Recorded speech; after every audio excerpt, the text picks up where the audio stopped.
મુજ બહુડાથી ward number 12ની office તરફ જવાનો રસ્તો અને જ્યાં ભારદારી વાહનો પ્રવેશ ન કરે એટલે ખાસ ગેટ બનાવવામાં આવ્યું છે, ગટર તૈયાર કરવામાં આવ્યું છે અને ચેતવણી આ ભારદારી વાહનો માટે કે તેઓ અહીંથી ન પ્રવેશવું તે રાખવામાં આવી છે। પરંતુ ગત રાત્રિએ એક ભારદારી વાહન ત્યાંથી પસાર થવા જઈ રહ્યું જ હતું અને પોલ સાથે ધડાકાભેર વાહનની ટક્કર થઈ અને જેના કારણે જે પોલ તૈયાર કરવામાં આવ્યો હતો ભારદારી વાહનોના પ્રવેશ અટકાવવા માટે તે ધરાશયી થઈ ગયો, જેને લઈને રાકેશ ઠાકોર દ્વારા પ્રતિક્રિયા આપવામાં આવી છે। તેમણે તંત્રની સામે રોષ પણ ઠાલવ્યો છે। આ ભારદારી વાહનો પર પ્રતિબંધ આ રસ્તા પર લગાવવો એ જરૂરી છે, પરંતુ સાથે સાથે એમ્બ્યુલન્સ પસાર થઈ શકે તેટલી ઊંચાઈ પર પોલ લગાવવામાં આવે તેવી પણ તેમણે રજૂઆત કરી છે। આ વોર્ડ નંબર 12ની ઓફિસ તરફ મુજમડાથી વોર્ડ નંબર 12ની ઓફિસ તો માર્ગ છે।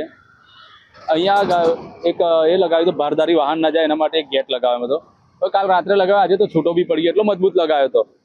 શેની અંદર ભરાયો ખબર નહીં, પણ લગાવવાળાને એટલું બધું દિમાગ લગાવવાનું હોય કે એક એમ્બ્યુલન્સ જાય, બે હોસ્પિટલ આવી છે, હવે અહીંયા એમ્બ્યુલન્સ આવે અને અહીંયા ગેટની અંદર ના જાય તો ફરીને આવતો લગીને જો એના રામ રમી જાય તો એ કોના માથે? એટલે કોઈ બી લગાવો તો સાઈઝ જરા જોજો અને પછી લગાવજો।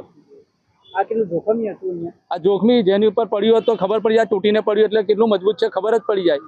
કોઈ ભારદારી વાહન જ દહેરી દીધું? હા, કોઈ એને ખ્યાલ નહીં હોય કે આ ગેટ આ મારા ગાડી નીકળી જશે, કે ગેટ કરતો નાની હશે પણ ગેટ કરતો મોટી ગાડી નીકળી હશે, કેમ કે આ બહુ બધો 7-8 ફૂટનું લગાવ્યું હતું, એટલે વધારે ઊંચું હતું નહીં, એટલે કોઈ બી ગાડી એમાં અટવાઈ ગઈ અને આ છૂટું પડી ગયું। તો શું માંગ કરી રહ્યા છો? હાઈટ થોડી વધારે રાખવી જોઈએ? હા, કંઈ બી લગાવો તો થોડું મજબૂત લગાવજો, આ એક આ ઝટકામાં છૂટું પડી જાય એવું નહીં, અને થોડી હાઈટ વધારજો જરા 10-12 ફૂટ, એટલે એમ્બ્યુલન્સ નીકળે તો કોઈના ઘરે જવું હોય, અહીંયા કોઈ 108ને જવું હોય તો કોઈના ઘરે સોસાયટીમાં જઈ શકે।